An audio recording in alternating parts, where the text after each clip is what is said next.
7 ಸಾಲಿನಲ್ಲಿ ಇವತ್ತು ಈ ಭಾಗದ ರೈತರಿಗೆ ಜನರಿಗೆ ಸಹಕಾರ ಆಗಿದೆ ಅಂತ ಹೇಳಿ ನಾನು ಭಾವಿಸ್ಕೊಂಡಿದ್ದೀನಿ. ಒಟ್ಟಾರೆ FRP ಗಿಂತ ಹೆಚ್ಚಿಗೆ ಕೊಟ್ಟಿದ್ದೀವಿ ನಾವು. ಇತ್ತೀಚಿನ ವರ್ಷಗಳಲ್ಲಿ ಮೊದಲ ಕೇಂದ್ರ ಸರ್ಕಾರ ಇಂಟರ್ಫರೆನ್ಸ್ ಇರಲಿಲ್ಲ, ರಾಜ್ಯ ಸರ್ಕಾರ ಇಂಟರ್ಫರೆನ್ಸ್ ಇರಲಿಲ್ಲ. ಆದ್ರೆ ಈಗ ಅವ್ರ ಇಂಟರ್ಫರೆನ್ಸ್ ಇರೋದ್ರಿಂದ ಅವ್ರೇನು FRP ನಿಗದಿ ಮಾಡಿದ್ರು FRP ಗಿಂತ ಹೆಚ್ಚಿಗೆ ಕೊಟ್ಟಿದ್ದೀವಿ ನಾವು. FRP ಸೈಂಟಿಫಿಕ್ ಆಗಿ ಮಾಡಿರ್ತಾರ ನಾವು. ಅದ್ರ ಇನ್ನೊಂದಿಷ್ಟು ಸೈಂಟಿಫಿಕ್ ಆಗಿ ಮಾಡ್ಬೇಕಾಗಿತ್ತು. ಯಾವ ಕಾರ್ಖಾನೆಗಳ ಮೇಲೆ ಋಣಭಾರ ಅದ, ಯಾವುದು ಋಣಭಾರ ಇಲ್ಲದ ಕಾರ್ಖಾನೆಗಳು ಅನ್ನೋದನ್ನ ಗಮನಿಸಬೇಕಾಗಿತ್ತು. ಇವತ್ತು 7 ವರ್ಷದ ಈ ಕಾರ್ಖಾನೆನೂ ಒಂದೇ ಸಾಲಿಗೆ ಅದೇ ಸೇಮ್ ಇಂಟ್ರೆಸ್ಟ್, ಅದೇ ಇನ್ಸ್ಟಾಲ್ಮೆಂಟ್ 30-40 ವರ್ಷದಿಂದ ಏನು ಪ್ರಾರಂಭಗೊಂಡಿರ್ತಕ್ಕಂಥ ಅತ್ಯಂತ ಸದೃಢ ಕಾರ್ಖಾನೆಗಳೆಲ್ಲ ಅದಕ್ಕೂ ಒಂದು ಸೇಮ್ ಈ ರೀತಿ ಅನ್ಸೈಂಟಿಫಿಕ್ ಆಗಿ ಇವತ್ತು ಸರ್ಕಾರಗಳು ಮಾಡ್ತಾ ಇವೆ. ಬಹಳ ಸಂದರ್ಭದಲ್ಲಿ ಇದನ್ನ ಬರೀ ನಾನಲ್ಲ, ಶರದ್ ಪವಾರ್ ಅಂತ ದಿಗ್ಗಜರು ಕೇಂದ್ರದ ಗಮನವನ್ನು ಸೆಳೆಯತಕ್ಕಂಥ ಪ್ರಯತ್ನವನ್ನು ಮಾಡಿದ್ದಾರೆ. ಅದರಿಂದ ರೆಕ್ಟಿಫೈ ಆಗಲಿಲ್ಲ. ಕಾರಣ ಏನು ಅಂತ ಕೇಳಿದ್ರೆ ಈ ಸರ್ಕಾರಿ ವಲಯದಲ್ಲಿ ಈ ಸಮಸ್ಯೆಯನ್ನು ಎದುರಿಸ್ತೀವಿ ನಾವು. ಅದು ಪ್ರೈವೇಟ್ ಆಗಿದೆ ಸಮಸ್ಯೆ ಇಲ್ಲ. ಅವ್ರಿಗೆ ಬೇರೆ ಬೇರೆ ಪ್ರಾಕ್ಟೀಸ್ ಗಳನ್ನ ಮಾಡಿ ಮೇಂಟೈನ್ ಮಾಡಿ ಅವ್ರು ಅದನ್ನ ವರ್ಕೌಟ್ ಮಾಡ್ತಾರೆ. ಇಲ್ಲ ಅಂದ್ರೆ ತೊಂದರೆ ಆಗ್ಲಿಕ್ಕೆ ಯಾರಿಗೆ ಕೊಟ್ಟು ಹೋಗ್ಬಿಡ್ತಾರೆ ಅವರು. ಇವತ್ತು ನಮ್ಮಲ್ಲಿ ಎಷ್ಟೋ ಕಾರ್ಖಾನೆಗಳು ಯಾರ್ಯಾರಿಗೆ ಕೊಟ್ಟರು ನೋಡಿದ್ದೀವಲ್ಲ. ನಮ್ಮ ಹೇಳಕ್ಕೆ ಇಂಡಿಯನ್ ಶುಗರ್ಸ್ ಬಬನ್ ರಾವ್ ಸಿಂಧೆ ಅವ್ರು ಬಂದ್ ಮಾಡಿದ್ರೆ, ಆದ್ರೆ ಇವತ್ತು ಯಾರಿಗೆ ಕೊಟ್ಟು ಹೋಗಿದ್ರೆ ನೋಡ್ತೀರಿ ನೀವು. ಶುಗರ್ ಟ್ರೇಡರ್ ಅವ್ರು ಬಂದು ಇವತ್ತು ಆ ಫ್ಯಾಕ್ಟರಿ ಅಂತ ತಗೊಂಡಿದ್ದಾರೆ. ಹಿರೇಬೇನವ್ರ ಕಥೆ ಅಂದ್ರು ಪುಸ್ತಕ ಬರೆಯಿಟ್ಟದ ನಿಮ್ ಮಾಹಿತಿ, ನಾನೇನು ಹೆಚ್ಚಿಗೆ ಹೇಳ್ಬೇಕಾಗಿಲ್ಲ.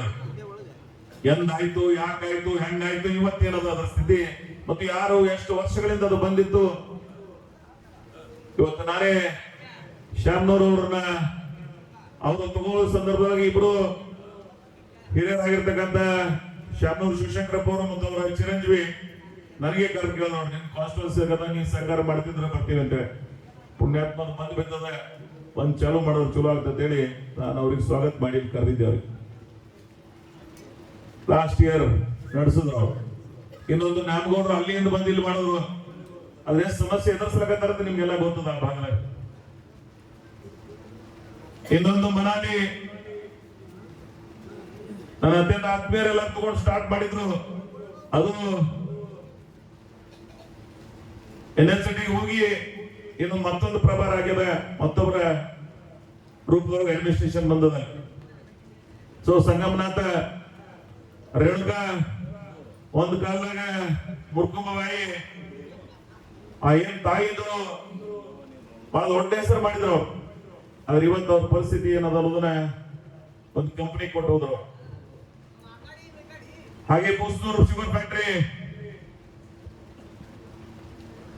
ಕಲಾಗಸ್ ಚಪ್ಪಲಿ ಸಹಿತ ಹಾಕೊಳ್ಳಾರ್ದೆ ಆ ಗ್ರಾಮದ ಒಬ್ಬ ಹಿರಿಯ ಜೀವಿ ಇಲ್ಲೇ ನಮ್ಮ ಶಿರೂರು ಬೀಗರು ಏನ್ ಕಟ್ಟಿದ್ರು ಅದು ಸಹಿತ ಒಂದು ಕಂಪನಿ ಪ್ರಭಾರ.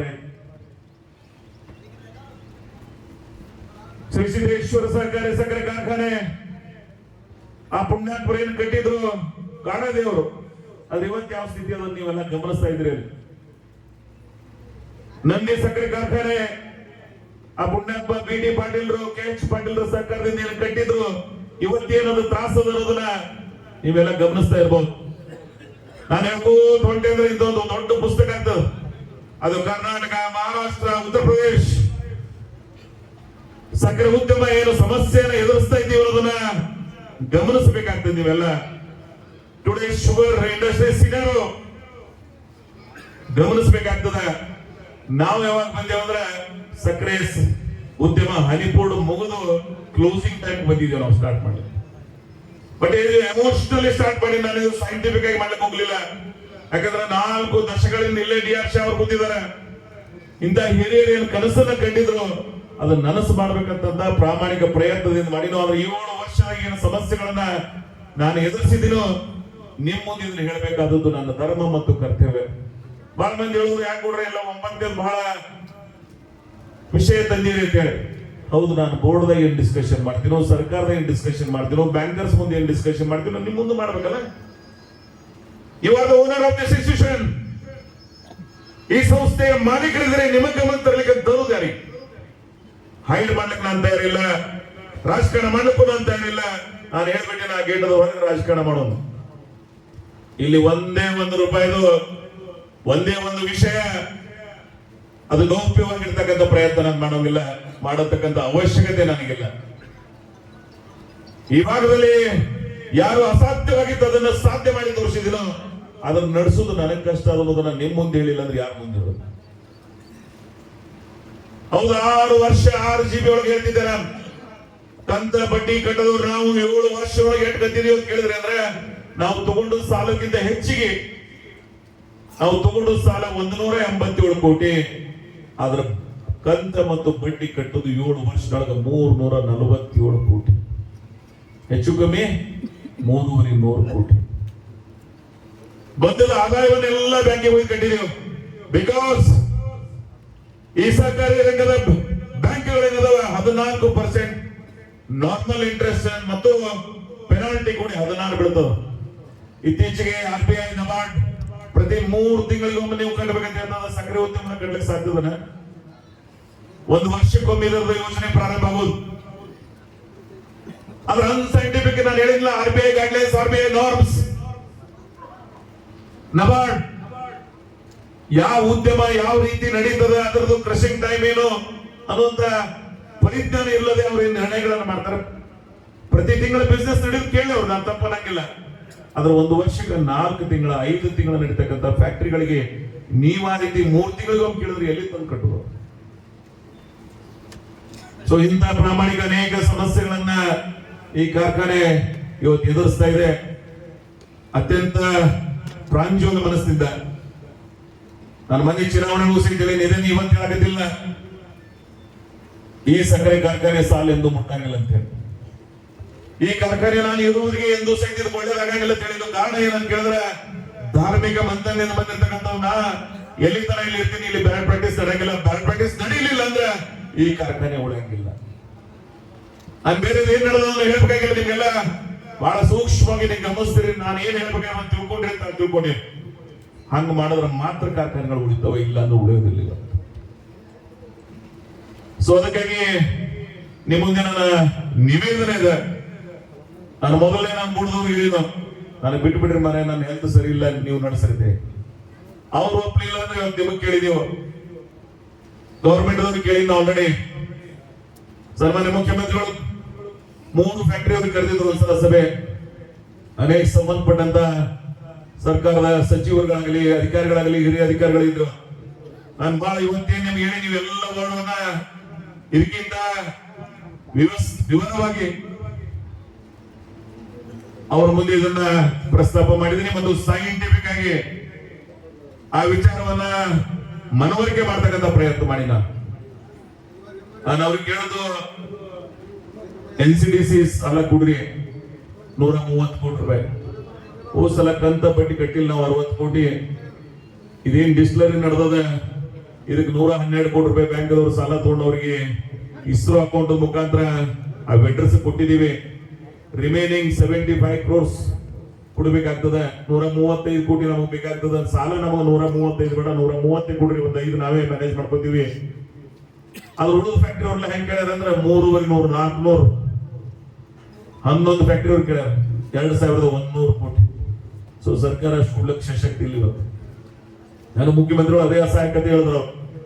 ನಿಮ್ಗೆ ಒಂದು ಕೇಳಿದ್ರೆ ಬೇಕಾದ್ರೆ ಮಾಡಬಹುದಾಗಿತ್ತು, ನಾವು ಈ 11 ಫ್ಯಾಕ್ಟರಿಗಳಿಗೆ ಮಾಡೋದು ಹೆಂಗೆ? ಸೊ ಅದಕ್ಕಾಗಿ ನಾನು ಅವ್ರ ಮುಂದೆ ಹೇಳಿದ್ದು, ಹಂಗಾಗ್ಲಿಲ್ಲ ಅಂದ್ರೆ ನೀವು ಇದನ್ನು ಯಾರಿಗಾರು ಕೊಟ್ಟರೆ ನಡೆಸ್ರಿ, ಇಲ್ಲ ನಮ್ಮ GB ಕೊಟ್ಬಿಡ್ತೇವೆ, ಇಡೀ ಬೋರ್ಡ್ ರಿಸೈನ್ ಮಾಡ್ತೇವೆ. ನೀವು ಯಾರೇ ನಿಂತು ಫ್ಯಾಕ್ಟರಿ ನಡೆಸ್ತೀನಿ ಅಂತ ನಿಮ್ಮಲ್ಲಿ ಯಾರ ಶಕ್ತಿ ಇತ್ತಂದ್ರೆ ನೀವು ಮಾಡ್ರಿ. It is your property. ನಾನೇ ನಡೆಸ್ಬೇಕಂತೇನಿಲ್ಲ. ನೀವು ಯಾರೇ ಮಾಡೋರು ನೀವು ಮಾಡ್ರಿ. ನಿಮ್ಮ ಕೈಲಿ ಆಗಂಗಿಲ್ಲ ಅಂದ್ರೆ ಗೌರ್ಮೆಂಟ್ ನಡೆಸಲಿ, ಗೌರ್ಮೆಂಟ್ ಆಗಲಿಲ್ಲ ಅಂದ್ರೆ ಯಾರಿಗಾರು ಕೊಡ್ಲಿ. We are very open heart. ನಾನು ಇವತ್ತೇನು ಮಾತಾಡ್ತೀನಿ, ನಾಳೆ ರಾಜಕಾರಣ ಉಳಿಸೋಣ ನಂಗೆ ಬಂದದ. ಅದು ಎಲ್ಲವನ್ನ ನೀವೇ ರಾಜಕಾರಣ ಮಾಡ್ತಕ್ಕಂಥ ಪ್ರವೃತ್ತಿ ನಂದದ. ನೈಜತೆಯನ್ನ ಇಟ್ಟುಕೊಂಡು ಹೃದಯದಿಂದ ಬಾಳಿ ನಾನು ಈ ಭಾಗದಲ್ಲಿ ಅಧಿಕಾರ ಶಾಶ್ವತ ಅಲ್ಲ, ಸಿದ್ಧಾಂತ ಶಾಶ್ವತತೆ ರಾಜಕಾರಣ ಮಾಡಿ ನಾನು 4,500 ಕೋಟಿ ರೂಪಾಯಿ ಅನುದಾನ ಈ ತಾಲೂಕಿನ ಇತಿಹಾಸದಲ್ಲಿ ತರಲಾರದ 2 ತಿಂಗಳ ಹಿಂದೆ ಉದ್ಘಾಟನೆ ಮಾಡಿರ್ತಕ್ಕಂಥ ಇತಿಹಾಸ ನನಗದ. ಯಾವ ಪ್ರದೇಶದೊಳಗೆ ಜನ ಏನೇನು ಯೋಜನೆಗಳಿಗೆ ತತ್ತರಿಸ್ತಿದ್ರು ಅದನ್ನ ಜಾರಿಗೆ ಮಾಡಿರ್ತಕ್ಕಂಥ ವರ್ಗಕ್ಕೆ ಸೇರಿದವ ಇದನ್ನ ಅನೇಕ ದಶಕಗಳಿಂದ ಏನು ಉಳಿದಿಲ್ಲ ಕೆಲಸ. ಆ ಕೆಲಸ ಮಾಡಿರ್ತಕ್ಕಂಥ ಸಂತೃಪ್ತಿ ನನಗದ.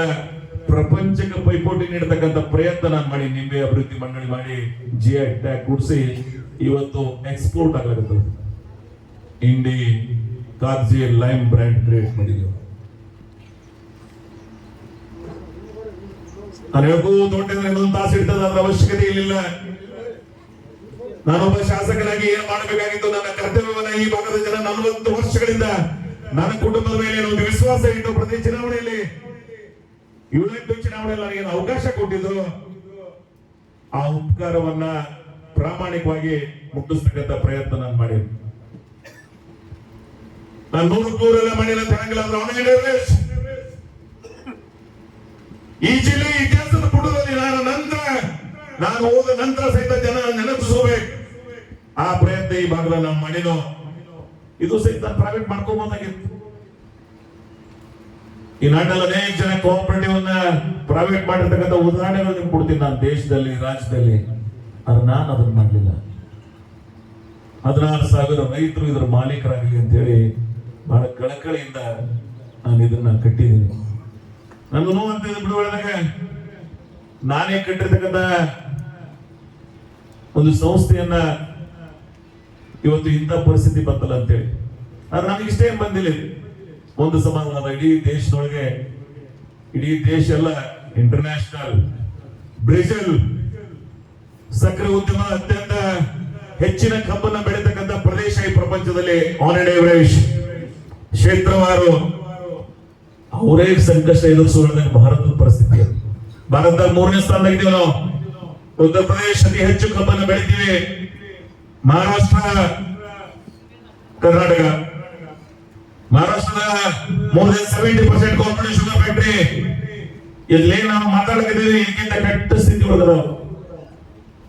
Because unhealthy competition, FRP, HIT cost ಇವೆಲ್ಲ ಮೇಂಟೈನ್ ಮಾಡ್ಲಿಕ್ಕೆ ಸಾಧ್ಯನೇ ಇರಲಾರಂತ ಪರಿಸ್ಥಿತಿ ಬಂದಿದ್ದೀವಿ ನಾವು. ಸೊ ಅದಕ್ಕಾಗಿ ನಾನು ಈ ಮಹಾಸಭೆಗೆ ಬಿಟ್ಕೊಡ್ತೀನೋ, ನೀವೇ ನಿರ್ಣಯ ಮಾಡ್ತೀರಿ, ಆ ನಿರ್ಣಯ ಪ್ರಕಾರ ನಾವು ಇರ್ತೀವಿ. ಹಾಗೆ ಇನ್ನು ಅನೇಕ ಸಮಸ್ಯೆಗಳು, ಆದ್ರೆ ಇದು ಬಹಳ ದೊಡ್ಡ ಸಮಸ್ಯೆ ಅಂತ ಹೇಳಿ ನಿಮ್ಮ ಮುಂದೆ ಇಡ್ತಕ್ಕಂಥ ಪ್ರಯತ್ನವನ್ನು ಮಾಡಿದೀವಿ. ಸುದೈವಶ ಜಲ್ದಿ ಮುಗಿಸೋಕೆ ಮಾಡಿದೆ. ಅದ್ರ ಮಳಿ ಇದ್ದದ್ದನ್ನ ಇನ್ನೊಂದಿಷ್ಟು ಸವಿಸ್ತರವಾಗಿ ಹೇಳ್ರಿ ಅಂತೇಳಿ ಅವ ಸಹಿತ ಮ್ಯಾಪ್ ಕರುಣೆ ತೋರಿಸಿಲ್ಲ. ಅದಕ್ಕಾಗಿ ಆ ಭಗವಂತನನ್ನ ಸ್ಮರಣೆ ಮಾಡಿ 184 ಎಕರೆ ಪ್ರದೇಶ ಯಾರ್ದೋ ಒಬ್ಬರ ಆಸ್ತಿಯಾಗಿ ಹೋಗ್ತಿತ್ತು. ನಾನು ಅದನ್ನ ಸರ್ಕಾರಿ ರಂಗದ ಚಳವಳಿಗೆ ಮೀಸಲಾಗಿರ್ತಕ್ಕಂಥ ಪ್ರಯತ್ನವನ್ನು ಮಾಡಿದ್ದೀನಿ. 187 ಕೋಟಿ ರೂಪಾಯಿದಲ್ಲಿ ಅತಿ ಉತ್ಕೃಷ್ಟವಾದಂತ ಮಷಿನರಿಗಳನ್ನ, ಪ್ರೈವೇಟ್ ಶುಗರ್ ಇಂಡಸ್ಟ್ರಿ ಮಾಡಲಾರಂತ ಮಷಿನರಿಗಳನ್ನ ಇಲ್ಲಿ ತಂದು ಮಾಡಿ ನಾನು ಈ ಸಕ್ಕರೆ ಉದ್ಯಮಕ್ಕೆ ಹಾರ್ಟ್ ಟರ್ಬೈನ್ ಜಪಾನ್ ಕಂಪನಿ, ಸಿನಿಫೋನ್ ಕಂಪನಿ ತಂದು ಮಾಡಿದ್ದೀವಿ ನಾವು. ಯಾರು ಸಕ್ಕರೆ ಉದ್ಯಮದ ಅನುಭವಿಗಳಿದ್ರೆ ಅಥವಾ ಅನುಭವಗಳಿಲ್ಲ, ನಾಳೆ ಯಾರೇ ಇದ್ದವ್ರು ನಾವು ಕೇಳಬಹುದು. ನೀವು ಪ್ರಪಂಚದ ಟರ್ಬೈನ್ ಬೆಸ್ಟ್ ಯಾವುದು ಅನ್ನೋದನ್ನ, ಟರ್ಬೈನ್ ಏನದ ಸಿನಿಫೋನ್ Japan, made in Japan. Isaac ಏನ್ ನಮ್ಮ ಪ್ಲಾಂಟ್ ಅದ, ಬಾಯ್ಲರ್ ಅದ, ಅವರು ತಂತ್ರ ಮಾಡಿಸಿದೀವಿ ನಾವು. ಇಲ್ಲಿ ಡಿಸ್ಪ್ಲೇ ಮಾಡ್ತಾ ಇದೀವಿ. Pros one of the best latest advanced technology ಇರತಕ್ಕಂತ ಡಿಸ್ಟಿಲರಿಗೆ ಇವತ್ತು ಅವಕಾಶ ಕೊಟ್ಟಿದ್ದೀವಿ. ಅಲ್ಲಿ ಟರ್ಬೈನ್ ಸಿಮೆನ್ಸ್, ಅಲ್ಲಿ ಬಾಯ್ಲರ್ ಥರ್ಮ್ಯಾಕ್ಸ್. ನಾನು ಯಾಕೆ ಈ ಮಾತು ಹೇಳ್ತೀನಿ ಅಂದ್ರೆ ಇದನ್ನ ಪ್ರೈವೇಟ್ ಅಂತಕ್ಕಂಥ ಭಾವನೆ ಇಟ್ಕೊಂಡು ಸ್ವಲ್ಪ ಕಾಸ್ಟ್ಲಿ ಆಯ್ತು. ಬಹಳ ಫ್ಯಾಕ್ಟರಿಗಳು ನೋಡ್ತಿರ್ತೀನಿ ನಾನು 3 ವರ್ಷ 4 ವರ್ಷದಾಗ ಲೋ ಪ್ರೊಫೈಲ್ ಮಷಿನರಿಗಳನ್ನ ಪರ್ಚೇಸ್ ಮಾಡಿ ಏನೆಲ್ಲ ಮಾತಾಡಾಗ್ತವೆ ನೋಡ್ತಿರ್ತೀವಿ ನಾವು.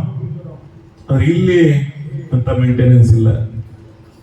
ಮುಂದಿನ 16 ವರ್ಷ ತೊಂದರೆ ಆಗ್ಲಾರ್ದಂತ ಮಷಿನರಿಗಳನ್ನ ಕೊಟ್ಟಿದೀವಿ ನಾವು.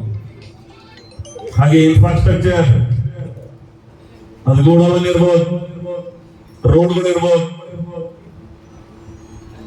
ಇಲ್ಲಿ ಆಡಳಿತ ವ್ಯವಸ್ಥೆಗೆ ಅನುಕೂಲ ಆಗಲಿ ಅಂತ ಹೇಳ್ತಕ್ಕಂಥ ಕಟ್ಟಡಗಳಾಗಿರ್ಬೋದು, ನ್ಯಾಷನಲ್ ಹೈವೇ ಕನೆಕ್ಟಿವಿಟಿಗೆ ಒಂದು ರೋಡ್ ಆಗಿರ್ಬೋದು, ಆರ್ಚ್ ಆಗಿರ್ಬೋದು, ನೀವೇನೇನು ಅಪೇಕ್ಷೆ ಪಟ್ಟಿರೋ ಅವೆಲ್ಲ ಕೆಲಸ ಈ ಸಕ್ಕರೆ ಫ್ಯಾಕ್ಟರಿ ಮೇಲೆ ವಜೆ ಮಾಡಿಲ್ಲ. ಕರ್ನಾಟಕ ಸರ್ಕಾರದ ದುಡ್ಡು ತಂದು ಇಲ್ಲಿ ಕೊಟ್ಟಿ. ಕಾರಣ ಏನಂತ ಕೇಳಿದ್ರೆ ಇದಕ್ಕೆ ಸಹಿಸಿಕೊಳ್ಳೋ ಶಕ್ತಿ ಇಲ್ಲ. ನನಗೆ ಭಗವಂತ ಅವಕಾಶ ಕೊಟ್ಟಿದ್ದಾನ, ಅದನ್ನ ಇಲ್ಲಿ ಸದ್ವಿನಿಯೋಗ ಮಾಡಿದ್ದೀನಿ. ಗವರ್ಮೆಂಟ್ 39 ಕೋಟಿ,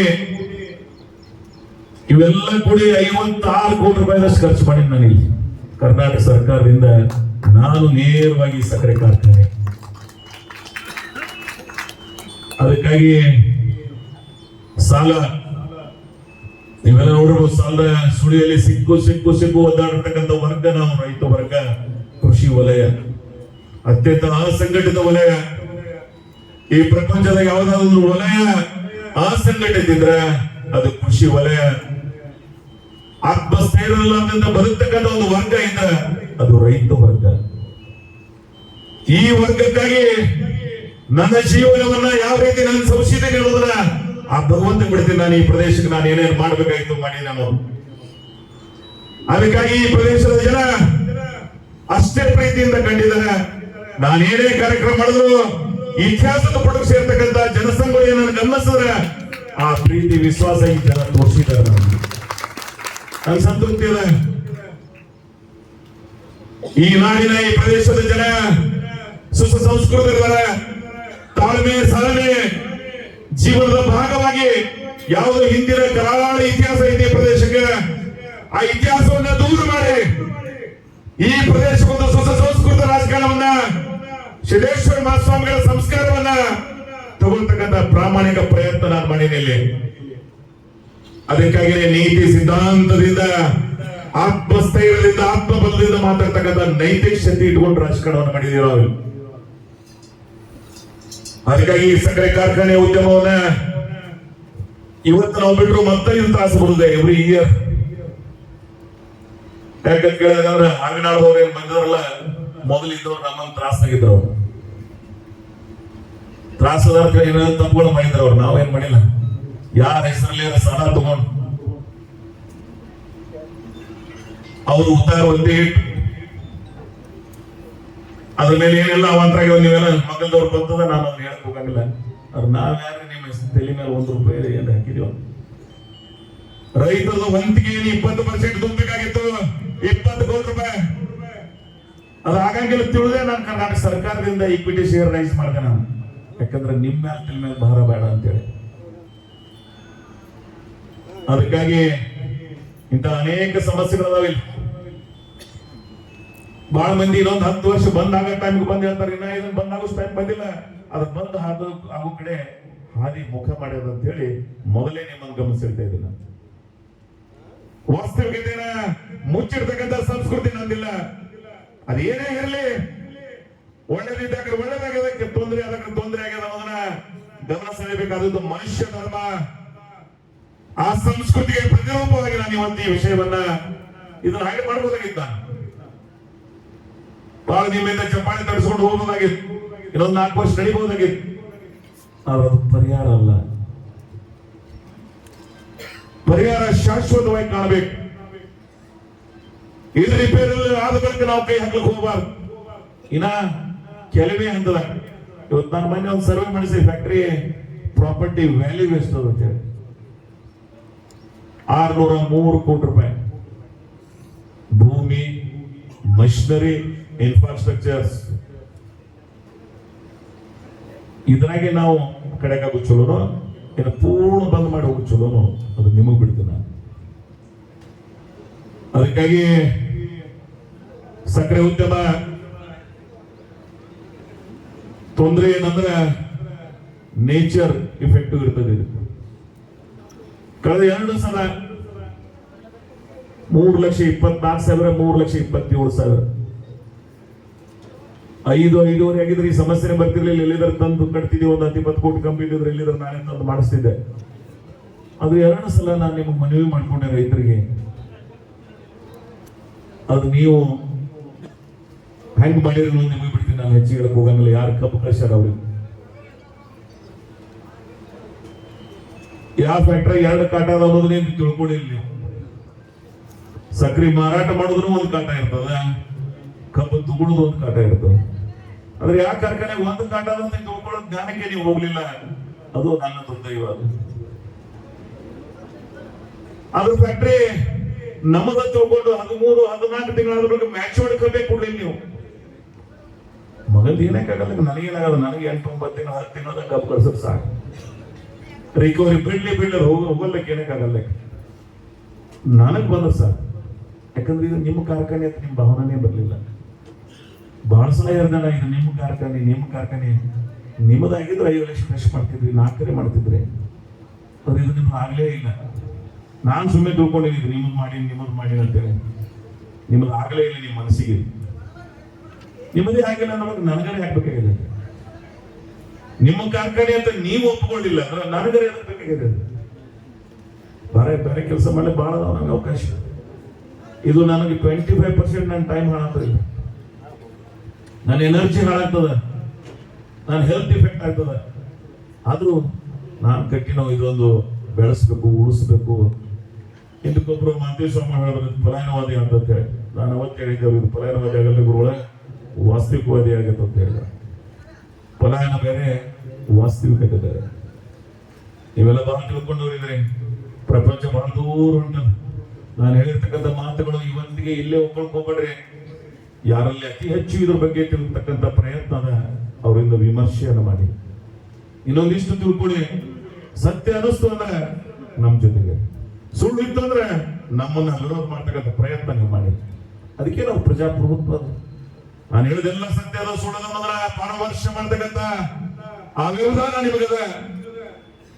ಅದನ್ನ ಗ್ರಹಿಸಬೇಕಾಗ್ತದೆ, ನಿರ್ಣಯವನ್ನ ಮಾಡಬೇಕಾಗ್ತದೆ. ನೀವೆಲ್ಲ ಇದಕ್ಕೊಂದು ಸ್ವಲ್ಪ ಸಮಯ ಕೊಡು. ನಾವು ಏನ್ ಅರ್ಜೆಂಟ್ ಇಲ್ಲ, ನಾಳೆನೆ ಮುಗಿಬೇಕಂತೇಳಿ ನೀವೆಲ್ಲರೂ ಕೂಡ ಪ್ರಾಂಜೂಲ ಮನಸ್ಸಿಂದ ಈ ಸಕ್ಕರೆ ಉದ್ಯಮ, ಈ ಸಂಸ್ಥೆ, ಇದೊಂದು ಕೋಆಪರೇಟಿವ್ ಮೂವ್ಮೆಂಟ್, ಇದು ನಮ್ಮ ಆಸ್ತಿ, 16,000 ರೈತರು ನಾವು ಮಾಲೀಕರಿದ್ದೇವೆ ಅಂತಕ್ಕಂಥ ಭಾವನೆ ನಿಮಗೆ ಅಂತ ಬರ್ತದೆ. ಈ ಫ್ಯಾಕ್ಟ್ರಿ ನಮ್ಮದು ಅಂತ ಹೇಳಿ ಕಬ್ಬು ಕಳಿಸತಕ್ಕಂಥ ನಿರ್ಣಯ ನೀವೆಂದು ಮಾಡ್ತೀರಿ. ಅವತ್ತಿ ಕಾರ್ಖಾನೆ ಮತ್ತೊಂದು ರೀತಿಯಿಂದ ಮಾಡೋದು. ಸೊ ಬಹಳ ಮುಕ್ತವಾಗಿ ಎಲ್ಲ ವಿಷಯಗಳನ್ನ ನಿಮ್ಮಲ್ಲಿ ಇಡ್ತಕ್ಕಂಥ ಪ್ರಯತ್ನ ನಾನು ಮಾಡಿನೋ. ಈ ಸಕ್ಕರೆ ಕಾರ್ಖಾನೆಗೆ ಅನೇಕ ಸಮಸ್ಯೆಗಳದಾವ. ಇನ್ನ ಯಾಕೆ ಅಂದ್ರೆ ಸರ್ಕಾರದ ಇದನ್ನ ಹೇಳಿ ಒಂದಿಷ್ಟು ಸಮಸ್ಯೆ ಕಡಿಮೆ ಅದಾವ. ಅದರ್ವೈಸ್ ಬಹಳ ಸಮಸ್ಯೆಗಳನ್ನ ಎದುರಿಸಬೇಕಾಗ್ತದೆ. ಇಲ್ಲಿ ಬರೀ ಪರ್ಮಿಷನ್ ತಗೋಬೇಕಾಗ್ತದೆ. ಒಂದು 29 ಗವರ್ಮೆಂಟ್ ಪರ್ಮಿಷನ್ ತಗೊಳ್ಳೋ ಪರಿಸ್ಥಿತಿ ಹೆಂಗ ನಿಮ್ಗೆ ಗೊತ್ತದ.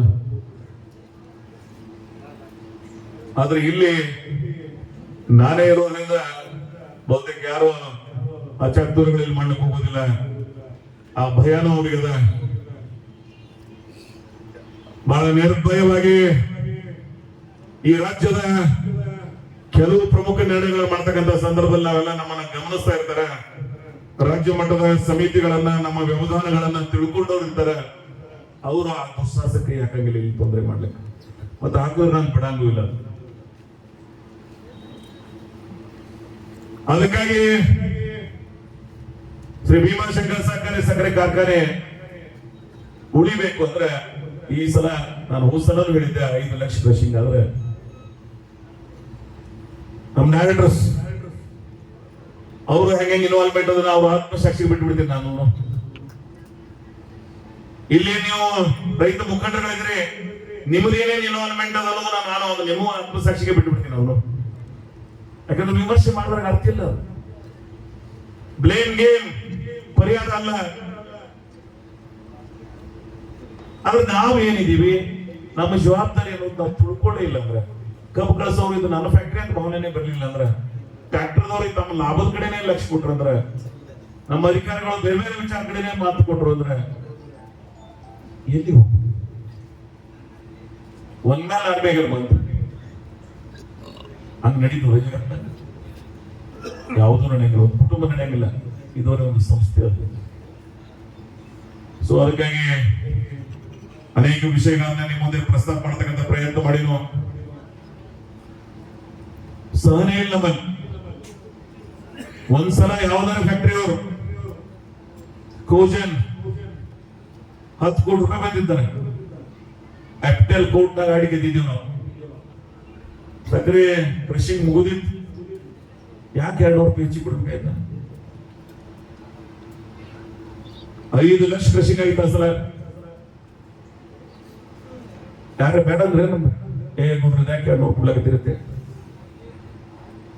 ನಾನು ಹೇಳಿನಿ, ಈ ಕಾರ್ಖಾನೆ ನಿಮ್ಮದು ಇದ್ದಂಗ್ರೆ ಇದಕ್ಕೆ ಲಾಭಕ್ಕೂ ನೀವೇ ಕಾರಣರು, ಇದಕ್ಕೆ ಹಾನಿ ಆದಕ್ರು ನೋವು ತೊಂದರೆ ಆದಕ್ರು ನೀವು ಇದಕ್ಕೆ ಸಹಕಾರ ಮಾಡಬೇಕು.